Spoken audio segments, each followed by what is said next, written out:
Hey, so you're sitting somewhere in the UK, maybe Canada, maybe Dubai, and you've been Googling, can I buy property in South Africa as a foreigner? Well, good news. The answer is yes. The great news? It's probably more possible than you think. Today, I'm going to break down everything you need to know about buying property in South Africa as a foreign national in 2025, including some things even local buyers don't know. So whether you're looking to invest, retire, move for work, or you've just fallen in love with Cape Town on Instagram, this video is your step-by-step guide, and trust me, you'll want to watch till the end. Because the bond process for foreigners has a few surprise rules. Let's dive in. Alright, first things first. Can foreigners buy property in South Africa? Yes, absolutely. There is no law stopping foreigners from owning residential or commercial property in their personal name, in a company, or even through a trust.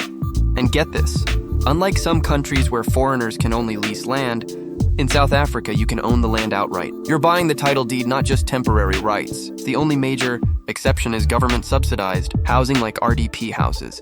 Those are restricted to South African citizens, so if you're a foreigner, you can't buy or be gifted one. But honestly, that's not your market anyway. Another common question I get, do I need permanent residency or citizenship to buy here? Nope. You can be a tourist, a foreign investor, or even a company registered offshore and still legally purchase property in South Africa. But here's where it gets interesting. Let's say you don't have the full purchase amount up front. You want to apply for a bond. Most South African banks will give you a bond, but if you're not a permanent resident, you'll usually need to put down a minimum 50% deposit, provide proof of income in your country of residence, and have a South African bank account set up. I've helped international clients navigate this process, and I can tell you, each bank is different. Some require more paperwork.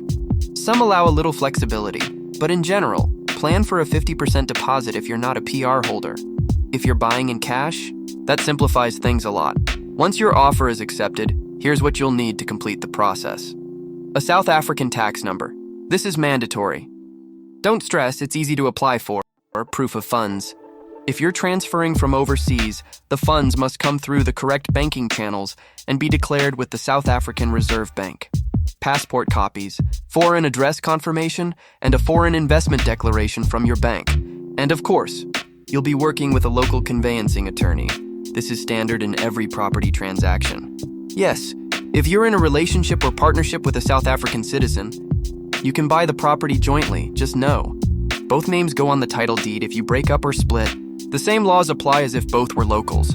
And if you're married, your marital contract will matter. So get legal advice. Don't skip this part. I've seen some messy situations. Foreigners pay the same fees as South Africans when buying property. Transfer duty, attorney fees, deeds office registration, and possible capital gains tax later if you sell. So budget for about 8 to 10% extra on top of your purchase price to cover all of these. Let's be real. South Africa is a goldmine right now. Weak rand equals incredible value for foreign currencies.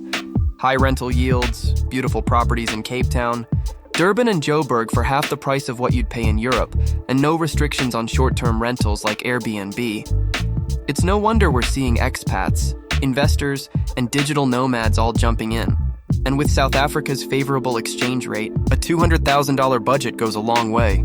You can rent out your property as a foreigner, long-term or short-term, no problem. Just make sure you register your income with SARS, the South African Tax Authority, you have a local bank account to receive payments, and ideally, you work with a local agent or property manager if you're not based here. Some things to keep in mind: avoid informal sales or cash-only deals without attorneys.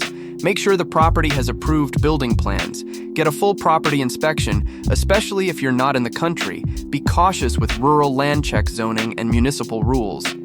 So, yes, foreigners can buy property in South Africa, and in 2025, it's actually easier and more attractive than ever. The key? Work with a local team that understands foreign buyer regulations. Be prepared for the paperwork, and ask the right questions before signing anything. If you need help, the Property Guys offer consulting for international buyers. We'll help you understand what you qualify for, connect you with agents, banks, and attorneys, and even help you estimate your home loan potential using the First Home Finance Subsidy System if you qualify. Like this video if you found it helpful, subscribe for more real estate tips, and drop a comment below. Are you thinking of buying an SA? Let's chat. See you in the next one.